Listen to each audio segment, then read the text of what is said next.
ये कहानी है रिया की, एक साधारण सी लड़की जो हाल ही में एक पुराने मकान में रहने आई थी। मकान उसे सस्ते में मिल गया था, लेकिन एक शर्त के साथ, रात 12 बजे के बाद सीढ़ियों पर मत जाना, खासकर तीसरी सीढ़ी पर पैर मत रखना। रिया अपने आप से सोचने लगी, ये कैसी अजीब शर्त है। क्या सच में कोई तीसरी सीढ़ी से डरता है? रिया ने पहली रात उस बात को मजाक में उड़ा दिया, लेकिन आधी रात को जब सब कुछ शांत था, तभी उसे किसी के चलने की आवाज आई सीढ़ियों पर। घबराते हुए, ये कैसे हो सकता है? मैंने तो पोछा भी लगाया था। दूसरे दिन उसने पड़ोसी बुआ जी से पूछा, बुआ जी, क्या इस घर में पहले कोई हादसा हुआ था?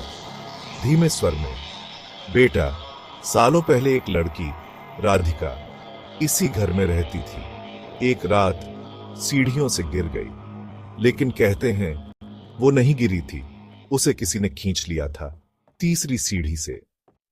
रिया अब डरने लगी थी, लेकिन जिज्ञासा ज्यादा थी। एक रात उसने ठान लिया, वो देखेगी कि आखिर तीसरी सीढ़ी पर क्या है। घड़ी की सुइयां टिक टिक कर रही हैं, 11:59। जैसे ही घड़ी ने 12 बजाए, रिया धीरे धीरे सीढ़ियों की ओर बढ़ी। पहली सीढ़ी, दूसरी सीढ़ी, और जैसे ही उसने तीसरी पर पैर रखा, चिल्लाती है, आ! किसी ने उसका पैर पकड़ा, ठंडा, गीला, और खींच लिया। वो चीखती रही, लेकिन कोई सुनने वाला नहीं था। डरावनी चुप्पी। अगले दिन दरवाजा खुला मिला, लेकिन रिया कहीं नहीं थी। बस तीसरी सीढ़ी पर एक और गीला निशान था। धीमे स्वर में, अगर आप कभी उस घर के पास जाएं और तीसरी सीढ़ी पर कोई खड़ा दिखे, तो नजरें मिलाने की गलती मत कीजिएगा।